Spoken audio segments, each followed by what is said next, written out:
y'all, my name is Jasmine Jones. I'm a licensed clinical social worker, and you are now watching Black Girl, a therapist in the wild. And this is a little show I like to call Therapist Sips and Reviews. Today we are reviewing Euphoria Season 2, Episode 4, You Who Cannot See, Think of Those Who Can. And we are sipping once again on pina colada, simply lemonade, and vodka. Yes.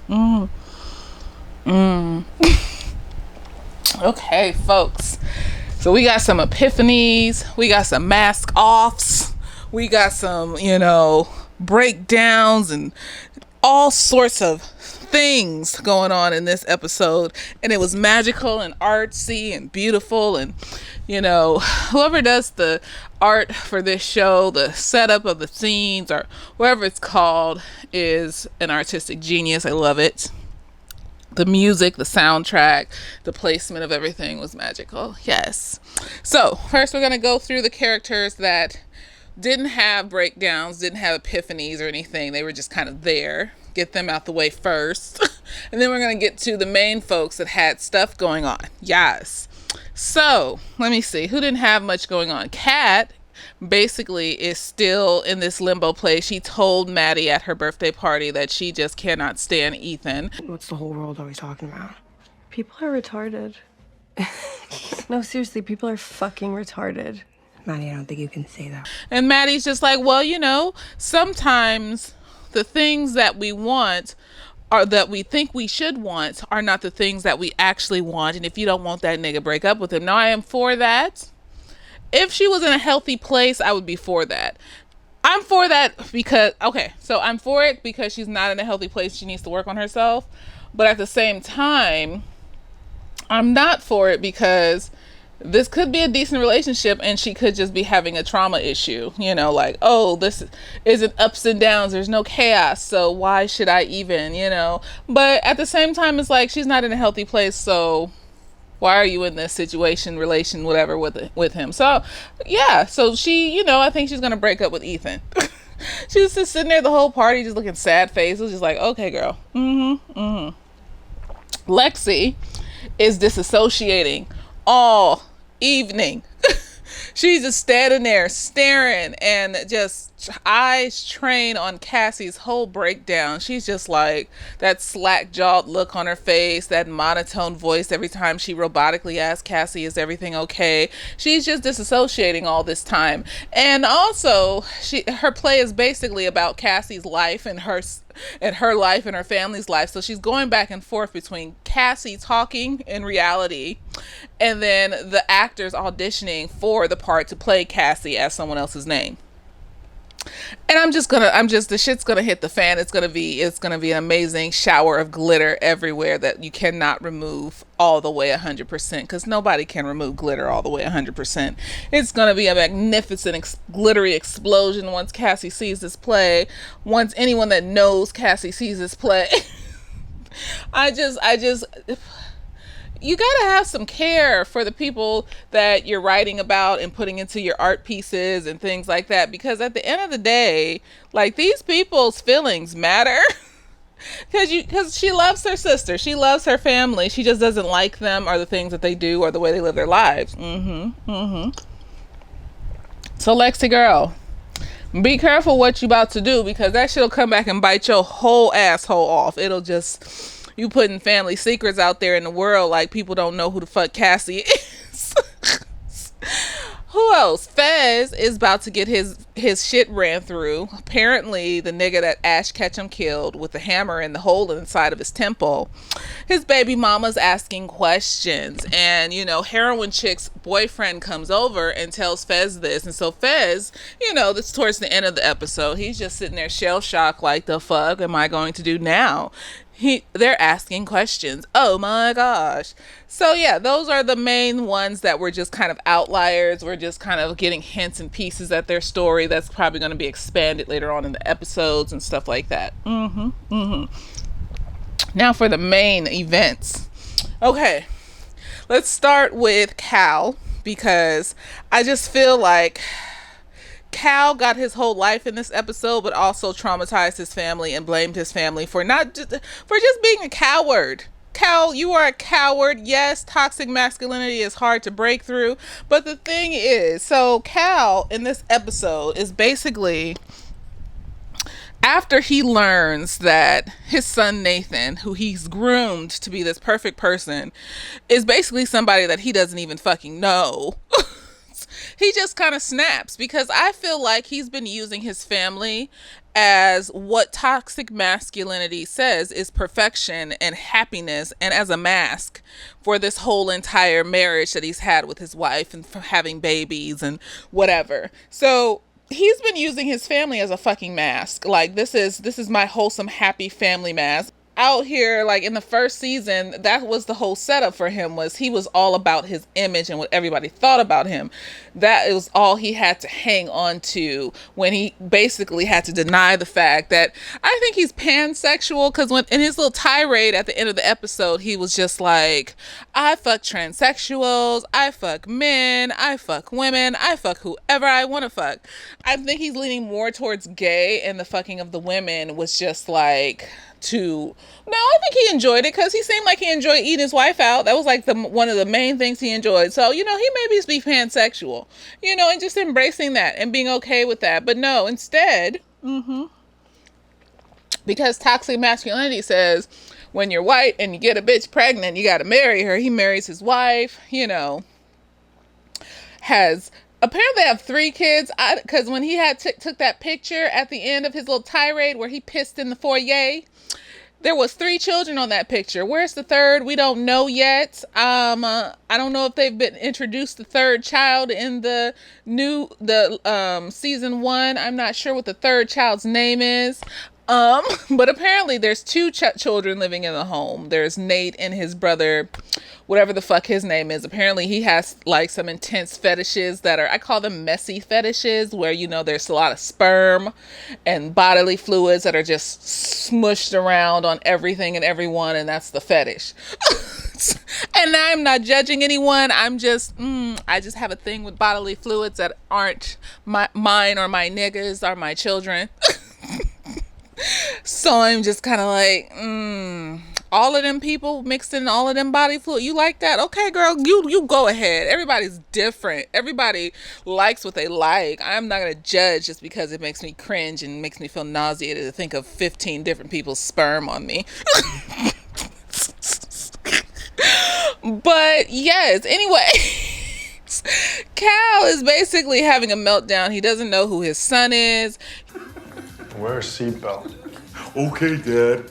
He's reminiscing and reliving his past with Derek. I think he never stopped loving or liking Derek or whatever he was feeling towards Derek. Derek was his entry into gaydom. And, he gets his old Jeep that he had in high school. White people, they can just keep shit from years ago, buy houses and do all of these things, and because that's that generational wealth that black people were kept from when they made it impossible for us to get house loans, or they made it hard to get loans, or they put us in debt and gave us fucked up loans and shit like that in the 60s and the 70s. So we couldn't build any like wealth like that, like houses and maintaining properties where our family could like come back to and live. So when I watch shit like this, I'm just like, wow, he got to keep that in his nice house with his family.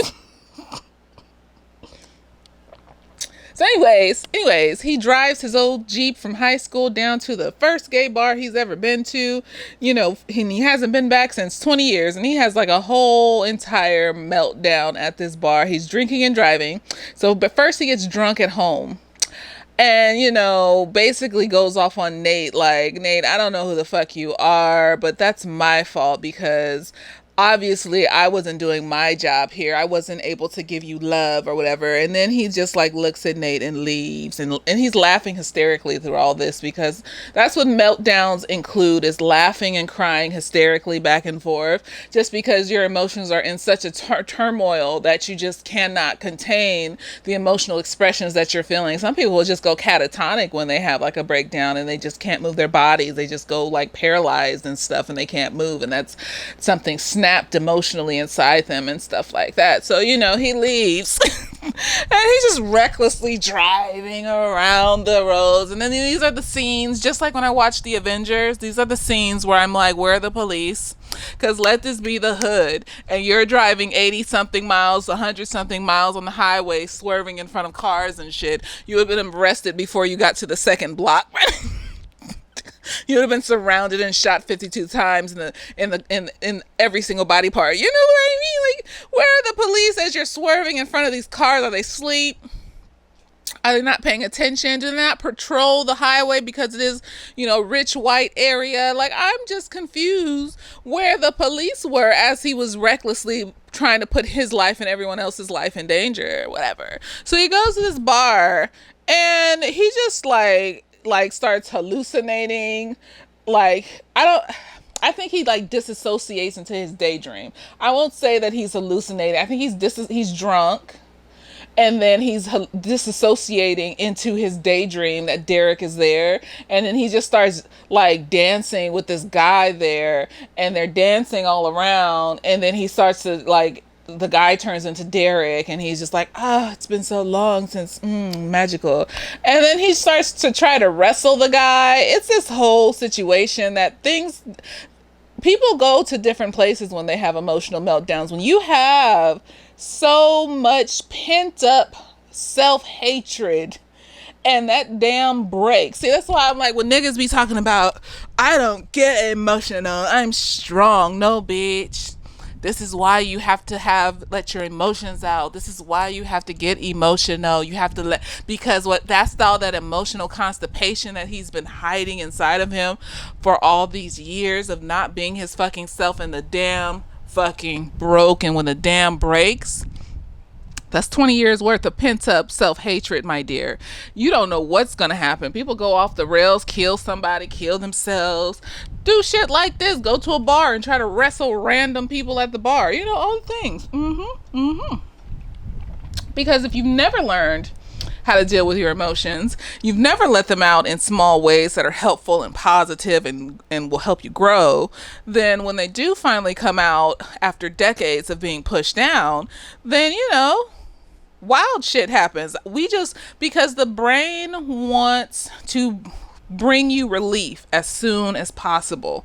So it's fight, flight, or freeze. He's flighting. He's running. He's a runner. He's a track star, my nigga. He is running. He's running away from his family.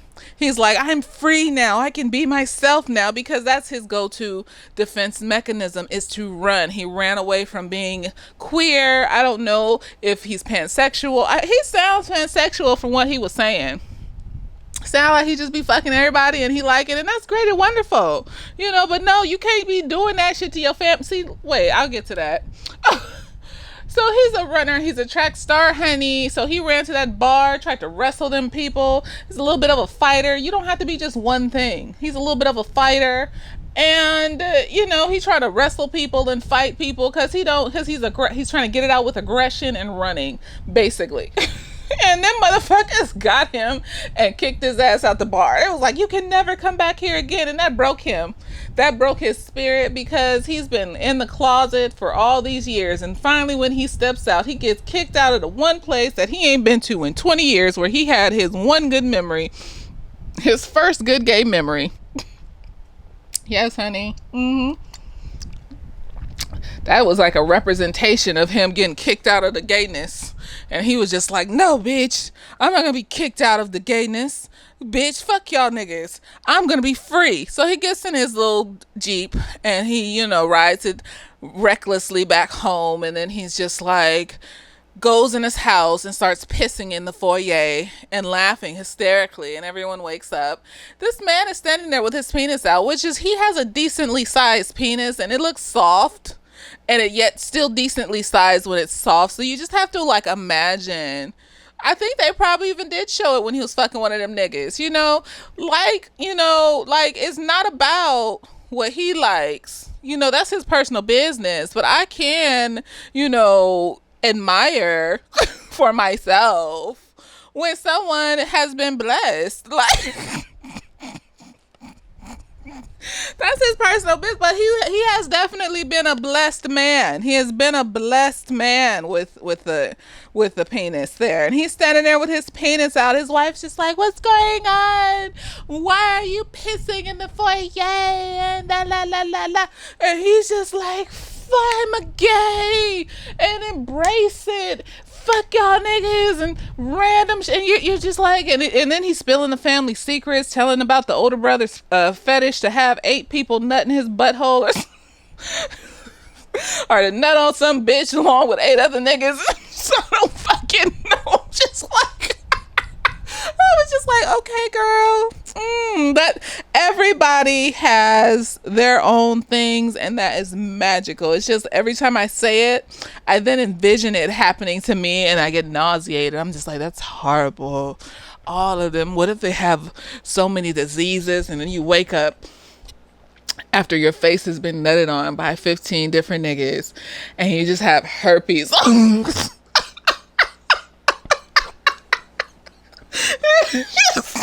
You wake up the next day and it's a mask of herpes. And then, it got in your mouth too. So now there's like herpes in your throat and then chlamydia all up in there. God. I'm going to get through it. We're going to get past Cal. Okay. So he's telling the family secrets. His wife is still writing letters to some nigga or she's holding on to letters from some camp counselor that she had a little thing with. He probably molested her. She probably was a minor when it happened. Who knows? And then he goes to Nate and he's like, "Nate, you're an enigma, a secret, a hidden thing that I just cannot, and it's my fault. I'm sorry that my hidden life turned you into this." And I'm just like, my nigga, it's not your hidden life. It's the fact that you were unable to show love. And he's like, "I'm lonely and I wasn't able to show love. I wasn't allowed to express my emotions." And I was just like, look, I'm gonna let you have your moments. You're expressing yourself. That's magical. But at the end of the day, my nigga, you didn't have to fall in line with white supremacy and with toxic masculinity. You could have just said, "No, you know what? You're pregnant. Do what you need to do. If you need me to be there, if you're going to keep the baby, I'll be the dad or whatever, but I'm not going to get married to a woman because I'm not into women like that. Okay? So do what you need to do, my nigga, and we'll do this together as co-parents." No, but instead you lied to yourself and he was a teenager. So, as a teenager, as a child, your mind is moldable. And so if you've been raised in a certain environment for so long, then at some point you're just going to be like, this is what I'm supposed to do. But once that mask was torn down, when you realize that his whole family, the mask that you built up was basically broken too, that there's nothing that will ever cover up just being your fucking self, whether it goes against what society says or not, then he was just like, well, fuck all this, but you can't do that after all these years you raised you can't do it like that. You just walk the fuck out. He just walked the fuck out and said, "Fuck my family. It's y'all fault that I'm this way. You kept me repressed." And no, you made the decision to stay repressed. That's your fault. And that's why your kids turned out the way they did, because you out here blaming them like they did something to you when you made a choice to stay and keep your ass repressed and in the closet and all this other stuff. Yes, it's scary. Get a divorce and just act like you're straight then. Why are you dragging your family through all this shit? You know what I'm saying? It's hard to come out because the world is a horrible place that murder gay people and treat them like trash. But when you bring other people into it, family, children, wives, that's when you basically setting shit up to traumatize other people. Yes, she got pregnant. You didn't have to marry her. You didn't even have to say you like niggas. You could have just been like, let's co-parent. I want to go to college. I want to do shit. You could have made up some reasons, but you didn't. No, that's when you fucked up, when you married the bitch. That's when you fucked up, because you ain't got to come out to do that, to not do that. You didn't have to come out. You didn't have to come out to be a co-parent. You could have just been like, we're young. We're too young. It was only the 90s. It wasn't like it was the 1950s or some shit. That shit was in the 90s. Stop it.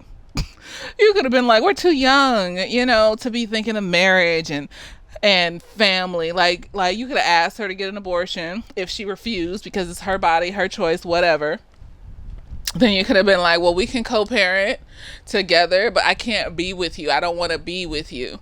You know, maybe he thought he had to be with her. Maybe she was his beard or whatever. But at the end of the day, you made the choice to make her your beard. You are the fucked up one here.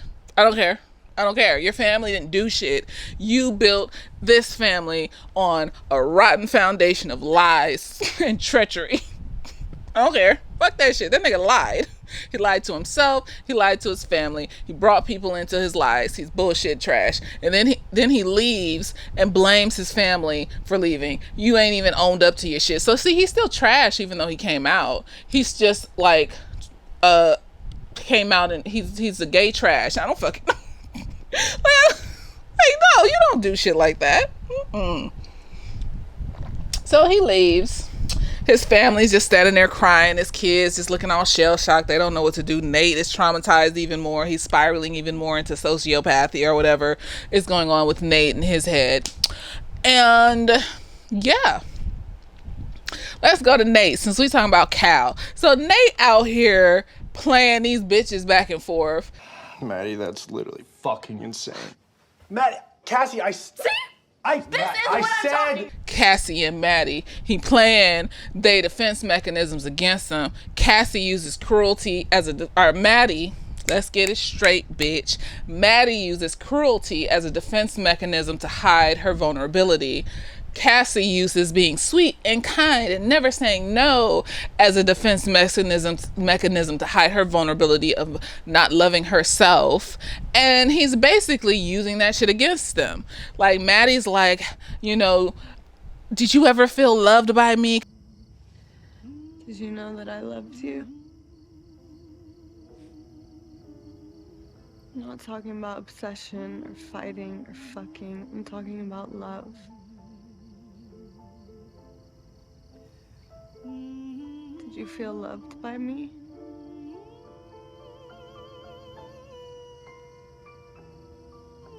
I don't know. Because I really, really loved you. I wasn't obsessed. Yes, you were, girl. You are. I wasn't obsessed and he was just like, I don't know. He doesn't know because he doesn't know what love feels like. He's not capable of, you know, feeling the emotion or experiencing the emotion. So it is what it is with that nigga. And she was just like, you know, I just, you know, and he was just like, she was like, I just feel like everything is worse since you left and I don't know why. And I did my eyebrows and then I scratched them. Oh, well, it's just, whatever. We're still beautiful. We're still glistening. The light is glowing on us. It's magical. And she was just like, it feels like it hurts more since you left or some shit like that. And he was like, do you know how romantic that sounds? So basically he's romanticizing her pain, manipulation, gaslighting.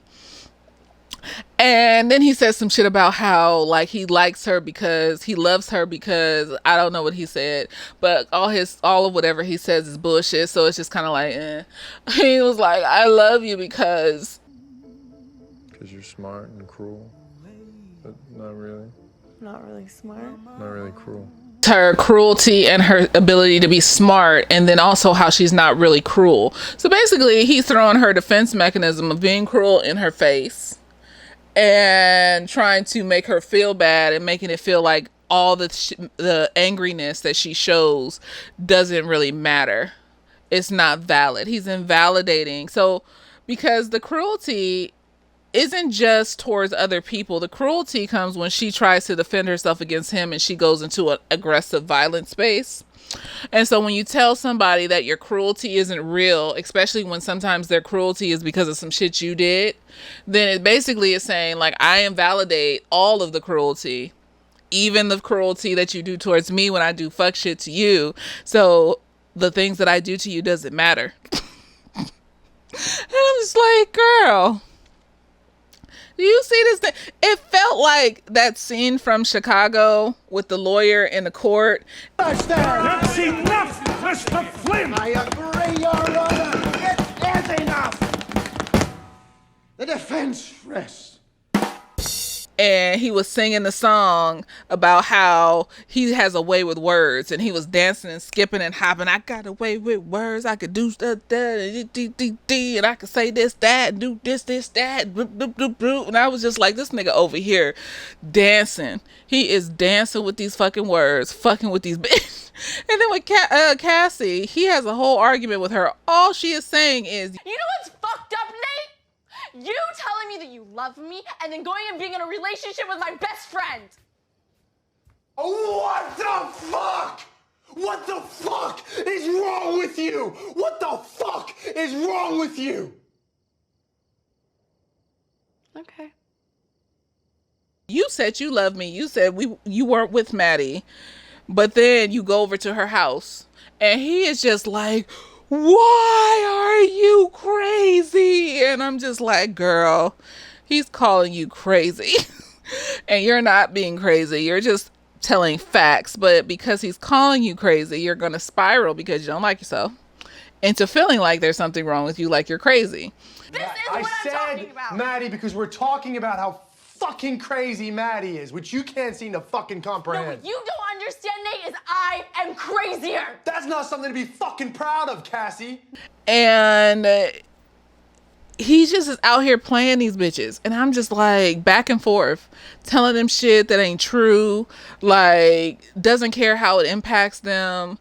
You know, invalidating their emotions. Like, a whole argument with Cassie in his bedroom is just like, she was literally just asking, why is he doing this to her and lying to her and all this other stuff. And you still notice how, like, as soon as she says something factual, he gets loud and he starts yelling. And I'm just like, my nigga, we know these games. We know these games where you try to make the other person who is talking calmly look like they're saying crazy people shit so that you can feel right. Bullshit. I call bullshit. And I'm just like, Nate's a diabolical motherfucker. And he's like telling Cassie that you try to put on this nice girl act. If I would have known you were gonna get back together, I wouldn't have done this. That's a lie. It's not a lie. You have this image of yourself as so fucking sweet and innocent. But it's bullshit. If you were a fucking sweet person, you wouldn't have fucked your best friend's boyfriend.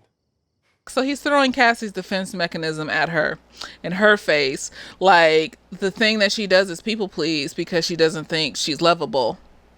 And then you're telling her that her people pleasing, even that isn't good enough. See, that's why he's throwing it back in her face. See how he's like, your people pleasing isn't even good enough. You're still trash. It's a lie. Your people pleasing is a lie. So what did she do? She tried to embrace the crazy. She just like, well, you ain't seen crazy. You may have thought Maddie was crazy, but you ain't seen crazy. Cassie, you spiral and get drunk and start dancing around in a pink bikini and shit. That's not, Maddie hurts people. Maddie will kill people. I mean, I wouldn't put it past Cassie to snap and hurt somebody though. I wouldn't put it past that bitch because she got some issues. But you know what? This nigga is orchestrating these women snapping. That's the issue here. He orchestrating it. They ain't gonna act like they crazy when they pull up like and be like, what are you talking about? You said this, this, and this. Why are you saying something different? Now they're crazy because they're questioning his bullshittery. You know what? And because they're children and, you know, they don't have therapies, they can't deal with this nigga like this. They're not grown. They ain't lived. Like, even grown-ups can't deal with shit like this a lot of the times. So why y'all expecting these children to? I felt that breakdown Cassie had in the depths of my motherfucking soul. Bitch, I've been there. Drunk and sobbing over, and you think you crazy. You think something wrong with you when it's this nigga. And you can't say shit Cause this nigga gonna make you seem like there's something wrong with you. So you just sitting here like with all these thoughts and shit in your head, like, oh my gosh, what's wrong with me? And this nigga is validating that shit, like, yes, bitch, you are crazy. And then you just like, well, damn. And you just be shell shocked, like Cassie was at the end, just staring off into space. At least she was staring off into space in a very pretty place with flowers. It was nice. This nigga orchestrating bullshit back and forth.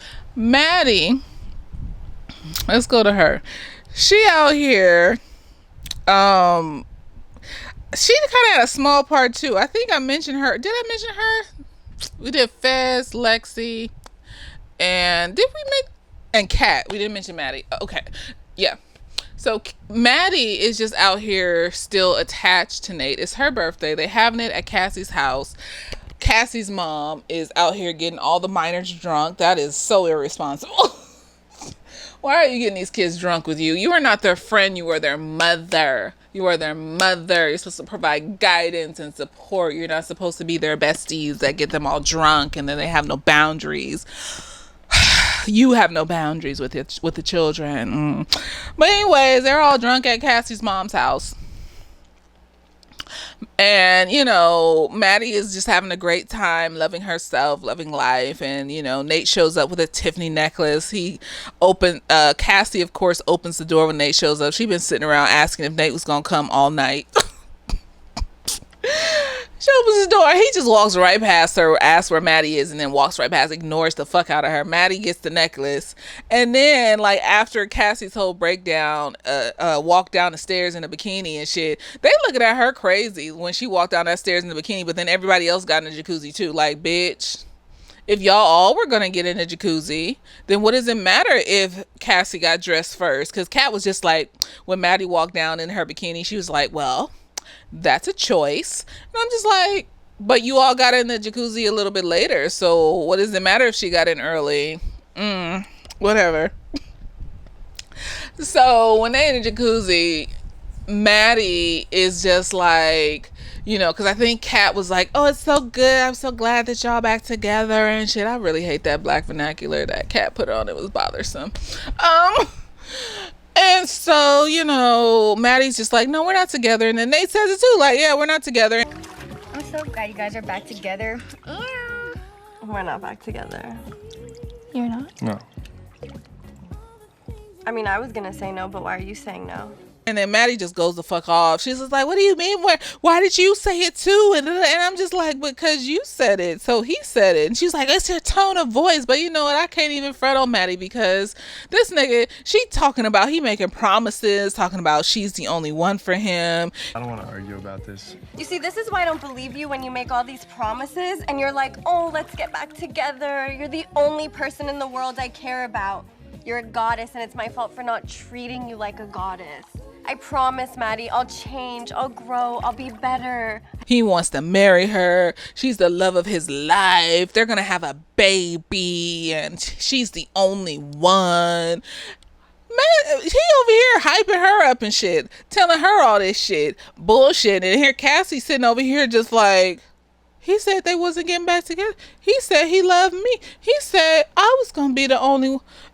Baby, and then she just puked all up in the hot tub. That was gross. Marry me, have my babies. I'm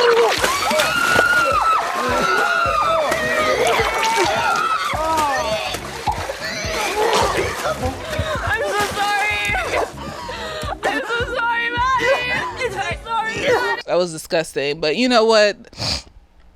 This nigga is orchestrating everything. Fuck that nigga. Y'all over here so focused on how Maddie and Cassie acting. Y'all act like they just doing this shit by themselves. That they're not being pushed or triggered constantly by this fuck ass nigga. Like y'all really acting like, oh, Cassie's just crazy and she's a simp and did it. Bitch, Cassie is not a simp. She is being emotionally abused. She's being manipulated, lied to, gaslit, bullshitted. So Maddie is still all up smelling Nate's ass, and she mad that Nate ain't trying to say that they together, even though she said that they weren't together. So it was a whole thing in the hot tub with Maddie, and then Maddie is just standing around looking at Cassie like she crazy while Cassie has her meltdown. Now let's get to Cassie, girl. I like that she went off on Nate. I like that when Nate tried to trigger the trauma bond when she left. I love you.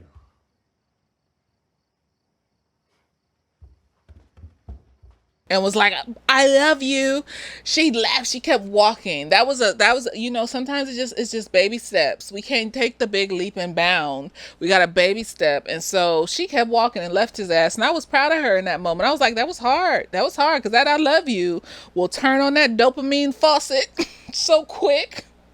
Like you just took a hit of heroin or some shit. Just like magical. He said he loved me. Maybe it's true this time. No, girl, it's not. She was just like, she walked the fuck up out of there after having that argument in his bedroom. And I was just like, yes, girl, you did a thing and it was magical. Good for you. Yes, honey.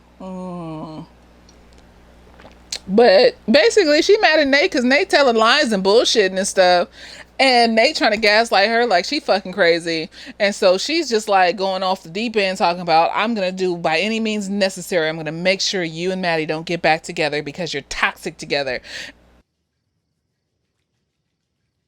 You know what you don't realize, Nate? Is I don't care what happens to me. I don't care how angry Maddie gets. You two shouldn't be together. You're toxic. How would you know? Because she's my best friend and I'm in a relationship with you. She's not good for you, you're not good for her, and I will do everything I can to prevent it. But we're perfect together was silent in that sentence because I really thought she was just going to be like, you're a toxic nigga, period. But no, she was just like, you and Maddie are toxic together. But we're not. We're not toxic. So Cassie's at this party, getting drunk, looking at Maddie, just upset, just crying. Oh, it was horrible. But it was just like, I've been there. Don't act like y'all ain't been there before. Some nigga is playing games with your fucking head and you don't know up from down and he's back and forth in you and you just sitting there just spiraling emotionally and you don't know if it's your fault or his fault. And then most of the time you sitting there blaming yourself and then you just go into some alcoholic spiral and start dancing in a pink bikini with some balloons and it just happens. You don't know what happened. You just hurting and you wanted to stop hurting. That's tunnel vision, bitch. We tunnel vision into I just want this to stop hurting. I don't know what else to tell you. I want all of this that is hurting me to stop. So I'm going to do whatever I need to do to make it stop. So she got drunk as fuck, put on that motherfucking bikini just to show off for Nate. Like, look, bitch. And then walked down them stairs showing off and got in a jacuzzi, put her feet in the jacuzzi. And then went and got drunk in a little living den area and was dancing with the balloons and shit. Like, you know, and they like juxtaposed her and Cal dancing. So back and forth, her and Cal dancing. So Cal was at the bar dancing, and that was where he was finding his freedom and coming back to himself. And she over here dancing because she having a full emotional meltdown because this nigga is at this party ignoring her, and she got to sit here and watch him snuggle and kiss on this other bitch. Yes, she had a full emotional meltdown. Like, what? How much is she supposed to stand? She don't like herself. Niggas been treating her fucked up like she's a commodity ever since she was a fucking child. And then this nigga, the boss at the end of the video game, the boss narcissist sociopath is like coming in and just ripping away her whole mental health. Her mask is ripped off. She don't know what to do. This nigga done told her that people pleasing ain't it. That she crazy. That he don't know what the fuck wrong with her. And then she don't know if he love her or not. She don't know if he gonna get back with Maddie or not. And her whole life is built off of men and what they have to say about her and her life. She can't even contemplate that she needs to figure out shit for her own damn self and love her own damn self. That foundation hasn't been tended to. Okay, the self-love foundation hasn't been tended to. It's not being looked at. We don't even know we can look at it at this point. So yeah, she had an emotional fucking breakdown. This bitch went ham on the alcohol, and then she went and danced with a bikini with some balloons. And Maddie and Nate just looking at her like, Nate was just like, is she always like this? And Maddie was just like, she's a very sweet girl, lovely girl, beautiful gowns, lovely dresses, but when she gets drunk, honey, she just goes off the deep end, and all her traumas, basically when she gets drunk, the wall that divides her from her traumas just collapses, and she can't handle all of the traumas that come up, the flashbacks, the depressions, the anxiety. It just floods her and she can't handle it, and this nigga is the catalyst for all of this right now. So Cassie get in the jacuzzi listening to Nate tell Maddie, or Maddie tell Nate about all the promises and lies he made. And when she gets to baby, this bitch just vomits into the tub. Like, she just like, this nigga lied. I knew this nigga lied, but like, this nigga over here lying. Like, he over here like telling this bitch he want her to have his baby. The fuck? Ooh. She was just, and then she just started crying, like, and she was like, I'm sorry, you're my best friend, and I didn't mean to. She's not crying about vomiting, y'all. She is crying because she fucked that nigga, and that nigga used her, and she just feels so guilty and remorseful and all this other shit. And her mama come out, her mama gotta like drag her ass up the stairs. She's like, I'm sorry, Maddie, you're my best friend, and I don't know why. The whole meltdown, she snapped, reached the emotional peak. Because that nigga, I will never not blame that nigga for what he's doing to these women. Nigga's trash. Glorious, bountiful trash. Trash mountain.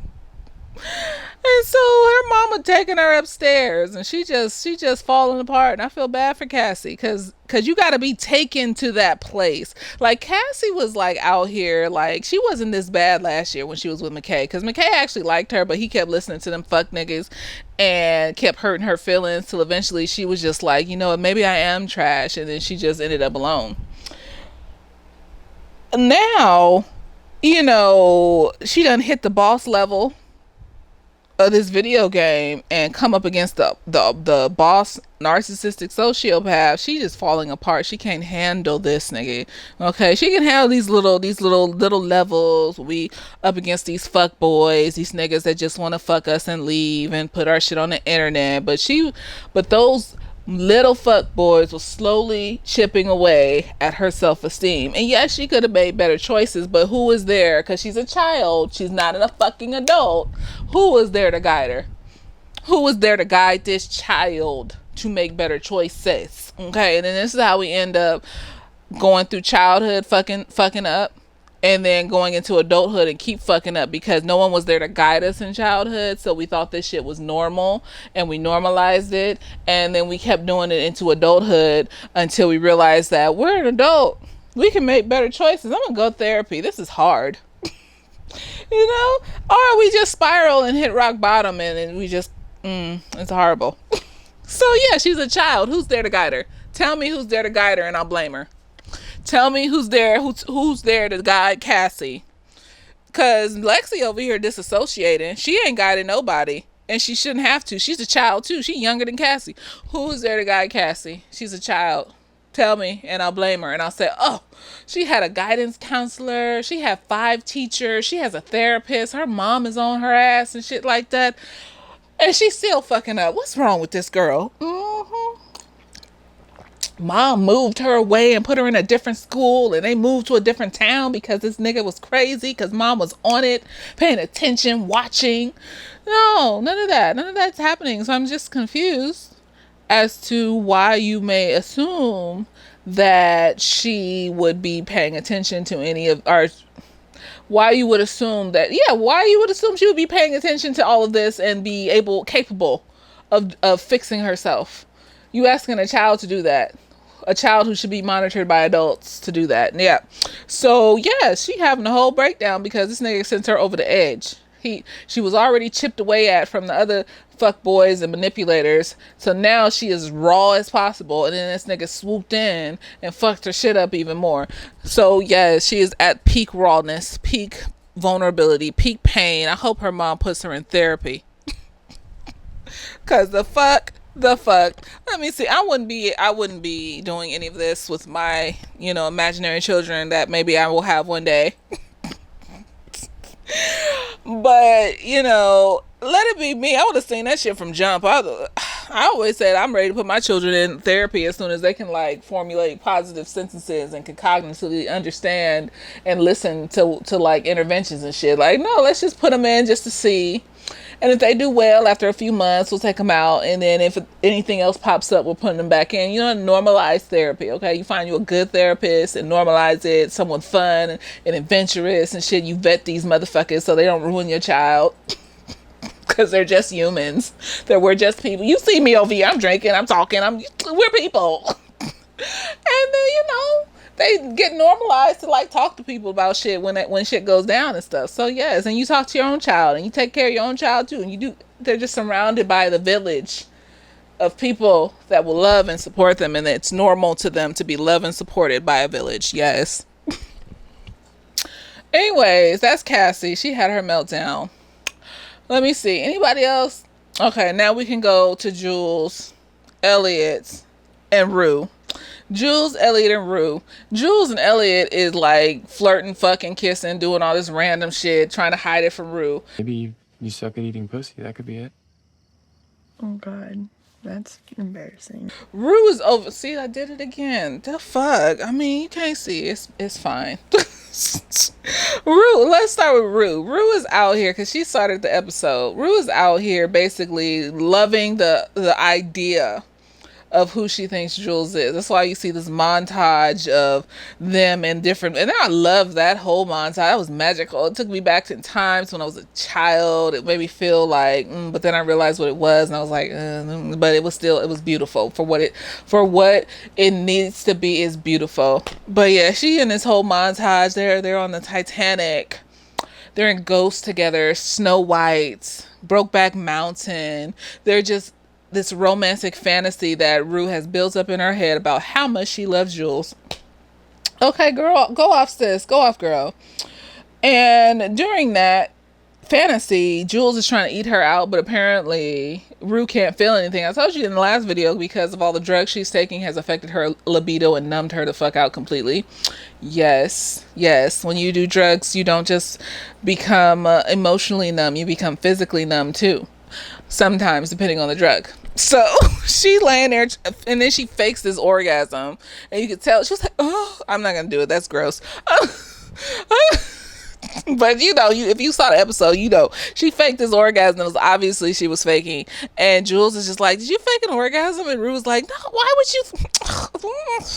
So Jules is telling Elliot this, and Elliot's like, "Oh, really? Wow," and stuff. And then they start flirting and kissing and rolling on the bed and all this other shit. And then Rue comes, and like they pull apart before Rue can see them or whatever. But they all doing like little, like, but it's like kid shit too, like developmentally aged shit that kids would do sexually with each other. They experimented with each other back and forth and doing truth or dare, sexual truth or dare and shit like that with Elliot and all this other stuff. So it's developmentally there, but like there's drugs and severe mental health issues and shit on top of it. So anyways, they hanging out all day and just chilling. They hanging out, chilling, smoking weed, talking, doing sexual truth or dare. And then I forgot who had the idea. I think Elliot had the idea to go steal some liquor from the liquor store. So Elliot and Jules going to the liquor store. Jules is the one that goes and gets the liquor, and Elliot is the one that distracts the the cashier dude. And they sit in the car with the liquor, and Rue started drinking the beer. She just like sitting back there drinking the beer. And Elliot, who knows that Rue is out here doing narcotics and shit like that, is like, you should have mixed all them drugs with beer. And Rue's just like, leave me the fuck alone. And then Jules sees her doing it, and she's like, are you drinking? Are you drinking? And Rue's just like, I don't even do like alcohol like that. Like, what the fuck are you talking about? And Jules is like, well, I just don't think you should be drinking. I wasn't trying to like get on you or nothing. And Rue was just like, oh, you're getting on my nerves. You get on my fucking nerves. I don't want to argue. And Jules is just like hurt. She's like, why are you talking to me like this? But she didn't say it. She's just shell shocked. She's like, why are you talking to me like, oh. Ow. And so Rue's just like, drop me off at home. I want to get out. I'm tired. I don't want to argue. I'm just all that. And so Elliot drops Rue off like down the street from, I'm guessing it's down the street. I thought it was off the side of the highway, some random place, but then you see her climbing through her bedroom window. And so she climbed through her bedroom window, and she take 3 more pills of whatever the fuck out of the magical suitcase that she's going to get sold into the sex trade for, because she's going to take all the drugs in the month, or take enough of them to where she can't give that woman $10,000. Yes. And so she's just floating in the air, like she hallucinates at church, and she hallucinates, and people were saying that she overdosed at the end, but you see her standing there hugging the air at the end. She's hallucinating. So she hallucinates at church. She's walking down the aisle. I love the song at the end. It was a magical song, and I want to find it, and I want to find the singer, and I want to like listen to his music all the time because it's magical. Anyway, she's walking down the aisle, and then she starts hugging the singer. The singer turns into her dad. That's what drugs do, because basically what that is saying is that she can get high enough to where she can see her dad again. That's how intense drugs are. Why the fuck would you want to leave that? If you have trauma from someone passing, and you can take a substance to see them again and it can feel completely real, this is why drugs are scary. This is why drugs are frighteningly scary. Now we see, why would Rue want to leave that? Why would she want to leave a space where she could probably see her dad, zone out, see her dad for 6-7 hours? Who knows? If you take a certain drug, you can probably last for a few hours. And then the drug stops, and then you have to be back in the real world again where your dad's dead. So you take more drugs. Oh, we ran out of drugs. Now we got to steal, kill, and destroy to get more drugs. And then we got to like try to be sober, knowing that there is a substance out there where you can see the person you died. The trade-off is you have to completely destroy your life. Drugs are bad, okay? Drugs are bad, okay? Yes. Because fuck all that. That's the devil. That's the devil. Like, if I took a drug and could see my mom and shit, I would just be like... But see, I'm the type of person, I don't want to see ghosts. Ever since that episode of Buffy the Vampire Slayer where she sang that, it was the musical episode where she was singing that song about how they pulled her out of heaven. There was no pain, no fear, no doubt, till they pulled me out of heaven. So that's my refrain. I live in hell, 'cause I've been expelled from heaven. I think I was in heaven. I'm not a selfish bitch like that. Like, why would I want to take my mom from the glory of fucking heaven? Like, I would just feel a type of way. Like, I'm just gonna, like, that's like if I was in hell, and because I wanted her to be there with me, I just dragged her down the hill. Like, fuck, I don't care if you're a happy bitch. I want you to be here with me. Like... But I'm not, my mind isn't clouded by years and years worth of taking drugs. Hardcore drugs. Man-made drugs on a regular basis. So, you know, that's basically what that scene is. And that shit is profound. I was just in there like, how is she going to overcome? No wonder she wants to commit suicide. No wonder she doesn't want to fucking be here most of the time. Like, she can take a substance and see her fucking dad. I don't know what to say. Like, if a client came in and talked to me, I would be like, I understand, but is that what your dad would want? Because that's not really your dad.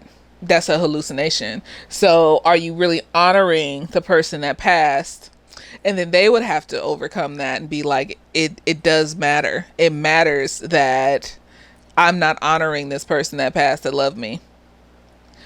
They would have to not be selfish. They would, and I mean selfish in the most respectful way, because that's what it is. They would have to not be selfish, and they would have to take that time and actually actively work at not doing drugs anymore. That shit is hard. I don't know what to say. It's valid.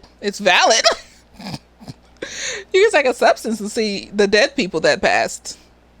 You can take a substance and like the flashbacks that you have every day will go away. You can take a substance and you can just skip days and shit and not be here. But in real life, everything is falling to shit. You will wake up homeless. Reality is gonna keep coming back. Look at me. I shouldn't even done my eyebrows. You know what? Reality is just gonna keep coming back. And it's just gonna be horrible. It's just gonna be like, do I want to build a life in reality and try my best to just find contentment here? Contentment being I can be happy, and then when negative things happen, I can be content in the fact that I will get through it and then get back to happy or peaceful, you know? Or I can be high all the time, damn near die, damn near be homeless, damn near get sold into the sex trade, and see dead people that have passed or numb the pain, the emotional pain of shit that's happened to me. I don't know, y'all. I don't know, because I mean, knowing me, I'm not the type of person that does that type of shit. Like, this is why it's like, but it's real. That's real. That's fucking real. I don't know what to say. Like, when I saw that scene, I was just like, this bitch saw her fucking dad. Is she gonna be able to come out of this? Is she gonna be okay? Is she gonna die? Like, what's gonna happen? Like, she loved that man dearly. Like, and it's just like, I don't know. Like, can she love her mom enough? Like, can she love herself enough? Fuck anybody else outside of her. Can she love herself enough? I don't know. She may die at the end of this show. I don't know. She may. Shit.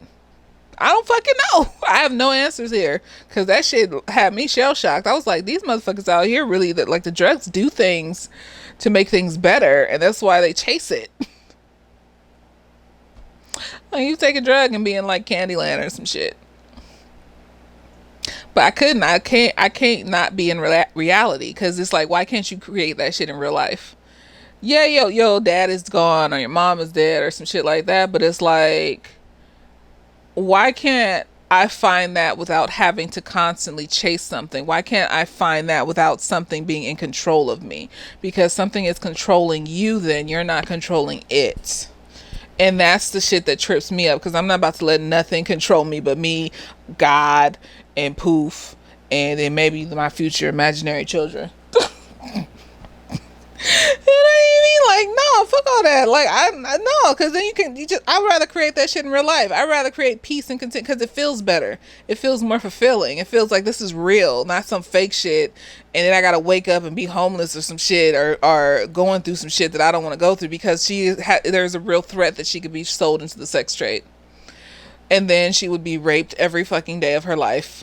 And then that would just add to the trauma that she's feeling. Yeah, they'll keep her drugged up. I don't know. Is it worth it, Rue? I don't fucking know. That was profound. I don't know. So I'm still just over here like, wow. Jules is over here with Elliot, and Elliot snitches on Rue. I don't even know if you can call it snitching, because when you see a friend spiraling that much, he didn't even take the line Rue left him in the bathroom. I think he's like in a place where he's not as addicted to the drugs as Rue is, and he's seeing like how deep down the rabbit hole Rue is, and he's realizing that Rue could die one day, and that could be on me because I didn't say shit.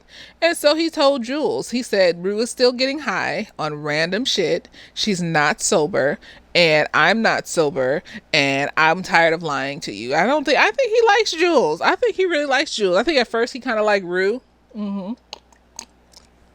But then that's just some kid shit, that developmental shit, because we around the same people all the time, you know. And so I feel like this is love because I feel like I'm worried or concerned. So obviously that's love. I mean, it happens as adults too. It's like I work with the same person, or I will go to college with the same person, all that dumb shit. But anyway, so he tells Jules, and Jules basically spirals. And the last scene we see of Jules is her and a thong on the bed and some nigga closing the door, and she got cuts on her thighs, so I think she started cutting, and I think she went back on Grinder. First I thought it was Elliot, but then I was like, I don't think that's Elliot, because she left Elliot after he told her that. I think she went back on Grinder. So she spiraled back into her addiction. She spiraled back into the fantasy land of this Grinder and into her love addiction, because that's what made her feel safe. And, you know, also maybe she doesn't like herself. Who knows? And then we get to this beautiful scene at the end where we see all the characters just like stylized in these beautiful environments. You know, Lexi is at the school auditorium just looking lost and disassociated. You know, whatchamacallit, Elliot is at the church looking up at the ceiling. Rue is dancing with the air that is her father. She's hugging the air, which is her father. Cassie, girl. Cassie, yes. I feel so bad because I see myself in Cassie. I've been there. I went there. I crawled on my knees and begged the nigga to stay. Wrapped my arms around his ankles. I've been there. I know, girl. I know. And don't you bitches be coming act like you ain't been there neither. There's so many women that have been through this type of shit that have been driven insane by these niggas. Don't act like you ain't never experienced that shit. It may not have gone to the level of Cassie, but it's gone to some type of level. It's gone somewhere. It's on the same spectrum. Just like she was surrounded by these flowers with this tear coming out of her eye, like, you know, Mary Magdalene and some shit like that. And it was just like, oh gosh, I felt the emotion of sadness, just complete and total just emptiness that came off of her being, like staring off into space, the silent tears falling down your eyes, and you don't know how to feel. And I was just like, yes, Cassie, girl, I see you, girl. I know. It was a beautiful picture. I loved it. You know, I love art. You know, I love pretty things and shiny things and glittery things and colorful things and beautiful things. And that was beautiful. That was, whoever set that scene up was magnificent, beautiful. And, you know, we end, and, you know, Fez is over here fucked up because that nigga baby mama asking questions. Mm-hmm. So we don't know what's gonna happen. I don't want Rue to be sold into the sex trade. I don't want Rue to kill herself. I don't want Rue to overdose. I don't want anything bad to happen to Rue. But Rue gotta not want anything bad to happen to her damn self. And that's a fucking hard thing to do when you can take a substance and see your dead dad and hug him like he's actually there. That's hard. I hope she figures it out, girl. God bless her. That's hard. Because it's like, and I can see where they would say this would be glorifying drugs and shit like that, but it's real. That's what drugs do. That's why people are addicted to them. Not just a psychological, not just a chemical thing. It's what it can, it's the pain that it can take away. The emotional pain that it can take away that most things can't do. So you can't just, if you showing like a drug show, you can't just not go in depth with that. And they went in depth. And that was a lot, you know? And it's the same kind of thing that the honeymoon period and the dopamine does in the trauma bond. You know, when that nigga tripped on them stairs in the last episode because Cassie's titties were out, and that rush she felt, you can see it all over her face. There's some good actresses and shit like that. That's what it's for, you know, that rush, that excitement, things like that, and getting back to that. And then if you're not there, then you're feeling like it's your fault. I did this, something's wrong, I need to fix it. So you're always in that cycle, back and forth, back and forth, back and forth. Either you need to fix something wrong with you, or you're happy. Fix something wrong with you. And you're never in a good place. And that's what drugs are. Either you're going to have to feel the world, or you're going to be away from the world. Feel the world, be away from it. And the thing that triggered Rue was so amazing. It was the fact that Jules had some shit to say about Rue drinking alcohol. Rue couldn't even handle that little bit of conflict. Rue cannot handle conflict. She's that raw and vulnerable. She can't even handle just a little word.